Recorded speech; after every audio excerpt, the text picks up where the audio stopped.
Hello and welcome to concept classes. आज के video में हम देखेंगे एंजाइम्स क्या होते हैं, एंजाइम्स का फंक्शन क्या होता है एंड डिस्कस करेंगे एंजाइम एक्शन के दो मॉडल्स जो कि हैं लॉक एंड की model and induced fit model. सबसे पहले हम ये समझेंगे कि एंजाइम्स हमारे लिए इतने इम्पॉर्टेंट क्यों हैं। तो देखो, लिविंग सेल्स को प्रॉपर फंक्शनिंग के लिए हर रोज़ हर सेकेंड बहुत सारे केमिकल रिएक्शंस परफॉर्म करने होते हैं। बट प्रॉब्लम ये है कि ये सारे रिएक्शंस नेचुरली बहुत ही स्लो होते हैं।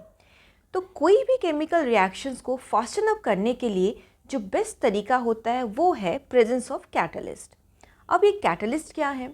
Catalyst is a substance that speeds off a reaction without being changed और used up in the process.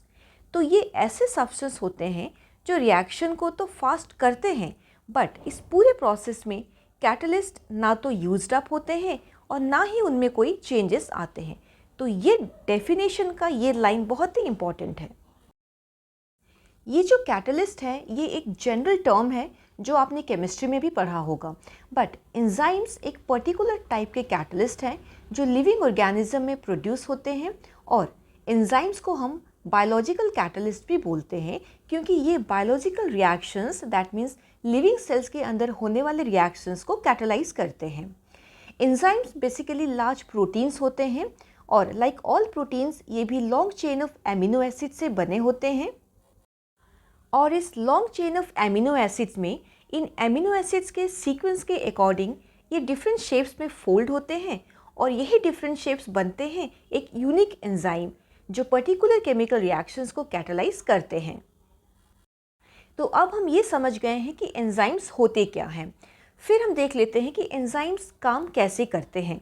अब आप इमेजिन करो किसी केमिकल रिएक्शंस को जहाँ पे होता है एक रिएक्टेंट जिसको बायोलॉजी में हम बोलते हैं सबस्ट्रेट, और ये सबस्ट्रेट हो सकता है ब्रेक होके इससे बहुत सारे प्रोडक्ट्स मिले, और इसका रिवर्स भी हो सकता है जहाँ पे केमिकल रिएक्शंस हो जो कि जॉइन करे इन मल्टीपल सबस्ट्रेट्स को इनटू अ सिंगल प्रोडक्ट।